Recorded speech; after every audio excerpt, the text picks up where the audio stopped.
இன்னைக்கு boys and girls ஒன்னா உட்காரலாம்னு சொல்றவரு நாளைக்கு கிளாஸ்ல ஹிஸ்டரி விட்டுட்டு செக்ஸ் பத்தி சொல்லி கொடுப்பாரு. Why not? Sorry to barge in like this. வேற வேலையா வந்தேன். என்ன பத்தி நீங்க கோழி போட்டுக்கிட்டு இருந்தது கேட்டது. அதை கேட்டுக்கிட்டு சும்மா இருக்க நான் ஜடம் ஒண்ணும் இல்ல. இதுல ஒரு கையெழுத்து போடுங்க சார். பாய்ஸையும் கேர்ள்ஸையும் பக்கத்துல உட்கார வைக்கிறதுக்கு முன்னாடி அவங்களோட அனுமதியை பெற்றுக்கிட்டு தான் சார் உட்கார வச்சீங்களா? பாய்ஸும் கேர்ள்ஸும் பக்கத்துல உட்கார்றதுல எந்த தப்பும் இல்லைன்னு எனக்கு தோணுது. செக்ஸ் கத்து கொடுத்துருவேணும்னு பயந்துகிட்டு இருந்தீங்க. அவங்களுக்கு அதெல்லாம் நான் கத்து கொடுக்க வேண்டியது இல்ல.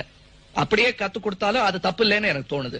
எய்ட்ஸ் தீ மாதிரி பரவிட்டு வர்ற இந்த காலத்துல செக்ஸ பத்தியும் கத்து கொடுக்கணும், அதுல இருக்கிற நல்லது கெட்டதையும் கத்து கொடுக்கணும். நெவர் கண்டம காண்டம்னு சொல்லி கொடுக்கணும். காண்டம்னா தமிழ்ல வேண்டாம், எனக்கு தமிழ்ல அர்த்தம் தெரியும். பாத்தீங்களா முதல்வரே? அவர் பாத்திருப்பாரு. இந்த பாருங்க, பேண்ட் போட்டா தமிழ் பண்பாடு கெட்டு போயிருமா?